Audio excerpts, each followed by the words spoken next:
Hi, I'm Tim. Welcome to Watchbox, and thanks for logging on. If you love this watch, email me, tmosso at thewatchbox.com, your purchase and pricing email question line for buying any watch you see here on our website or on our social media. Reach out to me directly, tmosso at thewatchbox.com. Today, we are discussing an uncommonly wearable sports watch. This is the Omega Seamaster Aqua Terra, stainless steel and red gold. This is a timepiece 38 millimeters in diameter, 12.4 millimeters thick, and from lug to lug 44.6 millimeters with a 19 millimeter spacing between the lugs.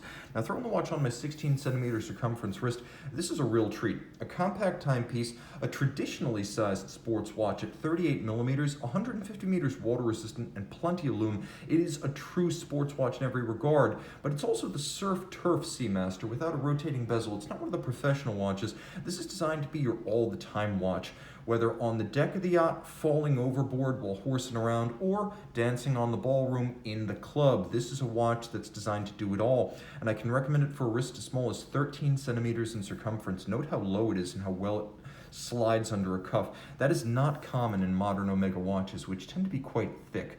The strap is substantial. As you can see, there's a crosshatch pattern on the top. There's a off-white stitching that actually complements the red gold quite well, and you can see on the underside there's a little bit of undulation to allow it to lift itself off the wrist and create an air pocket, venting the wrist a bit better on a hot day.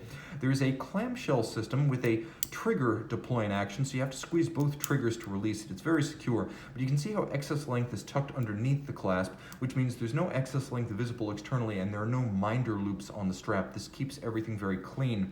Note the use of both satination and externally some polished highlights. Roll into the case, you can see the same. All of the gold is in high polish. The case is a combination of satin and polish. It's a familiar case shape that we've known among the Seamasters and Speedmasters since at least the mid-60s. A well-established heritage shape, but you can see in 2017 some changes were made as the crown guard structure on the Aqua Terra was pared down to create only a little bit of countersink and shear guard. There was a new crown. You can see it's media blasted outboard and polished around its circumference, and it's conical, so it's actually narrower next to the case and broader as it moves away. There is a conical bezel. You can see it has a small vertical portion outboard and then a conical primary aspect. And it frames a dial that is a lovely range of blues and silver whites. Now, this is also the post-2017 dial.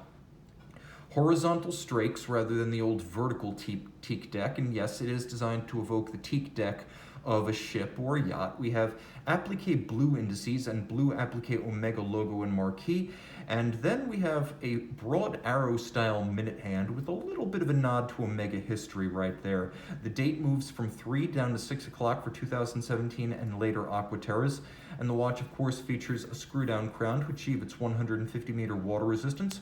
There is both a hacking or stop seconds function, and for rapidly correcting the watch, there is a quick set system for the date.